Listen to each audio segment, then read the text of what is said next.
Законот за употреба на јазиците донесен во 2008 година и неговите измени во 2011 ја уредуваат употребата на јазикот што го зборуваат најмалку 20% од граѓаните. Во собранието се употребува на сите нивоа освен во водењето на седниците на собранието. Се објавуваат и законите кои ги носи собранието.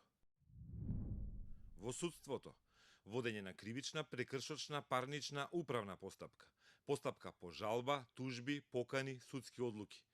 Трошоците за преведување се натовар на судовите. Со оваа законска одредба вкупно 9 основни судови во земјата имаат обврска да ги употребуваат и македонскиот и албанскиот јазик при водење на судските постапки. Основните судови Скопје 1 и 2, Дебар, Гостивар, основниот суд во Кичево, Крушево, Куманово, Струга и Тетово. Основните судови Скопје 1 и 2 во својот персонал имале ангажирано по 4 преведувачи. Основните судови во Гостивар и во Куманово имаат по 3, Кичево и Струга по 2, каде биле преведени 148 процеси. Законот ја дефинира и употребата на јазиците во изборниот процес, во општинските изборни комисии, поднесување и објавување на кандидатските листи, гласачко ливче.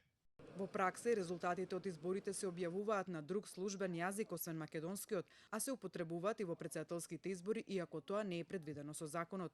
На граѓаните кои изберуваат јазик различен од македонскиот, на нивно барање им се издаваат лични документи на тој јазик и писмото што го употребуваат. 30 локални самоуправи и градот Скопје имаат обврска за службена употреба на повеќе од еден јазик. 22 локални самоуправи употребуваат уште еден службен јазик освен македонскиот, 7 употребуваат 3, а во 2 единици се употребуваат дури 4 службени јазици. Албанскиот јазик е службен во 27 општини. Употребата на јазиците, поточно употребата на албанскиот јазик е во фокусот на јавностот, како ДУИ, БЕСА и Алијанса за албанците ставија потпис на барање да се направат измени на уставот со кој албанскиот јазик ќе стане втор официјален јазик во Македонија, а кое го поставија како услов за коалицирање до ВМРО ДПМН и до СДСМ за идна влада. Не е познато што конкретно содржи барањето на ДУИ. СДСМ соопшти дека ќе прифати предлози кои се во рамките на уставот.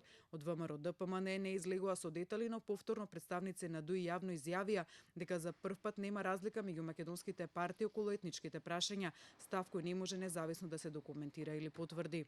Ако до сега целата дилема и проблеми беа заради различната интерпретација меѓу албанскиот блок и македонскиот блок на политички партии по однос на тоа како се интерпретира членот 5 од уставот, дали албанскиот јазик е на ниво на локална самоуправа или на ниво на цела држава, ви кажувам дека со СДСМ и со ВМРО ДПМН во моментот немаме разлики по однос на етничките прашања.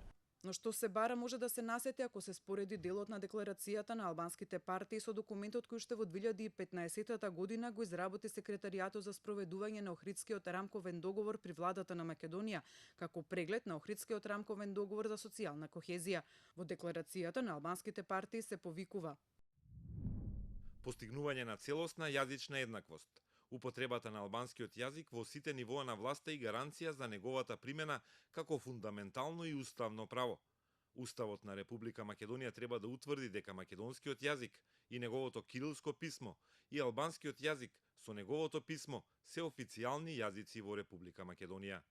Во документот на Секретаријатот на владата пак меѓу другото стои усвојување на нов сеопфатен закон за употреба на јазиците, да им се дозволи на сите граѓани да се обраќаат на централните институции на македонски јазик и на јазикот што го зборуваат најмалку 20% од граѓаните, без оглед на нивното место на живење, да се обезбеди автоматско издавање на лични документи на службените јазици за граѓаните од албанската заедница, да се дозволи претседавањето на собраниските седници на албански јазик, да се стандардизира употребата на службените јазици за сите јавни знаци.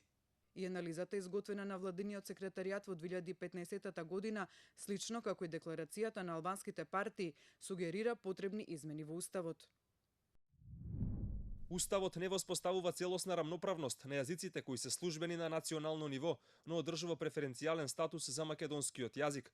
Уставната одредба, како што произлегува од Охридскиот рамковен договор, е до некоја мера двосмислена. Со измената прецизно се предлага на целата територија во Република Македонија и во нејзините меѓународни односи, службен јазик е македонскиот јазик и неговото кирилско писмо. Албанскиот јазик исто така е службен јазик и неговото писмо, како што е определено со овој член. Сепак останува да се почека партиите кои преговараат за формирање владина коалиција конечно да ги отворат картите и да објават за што преговарале и се договарале и секако кое е конкретното барање на ДУИ за постигнување на целосна јазична еднаквост на албанскиот јазик со македонскиот.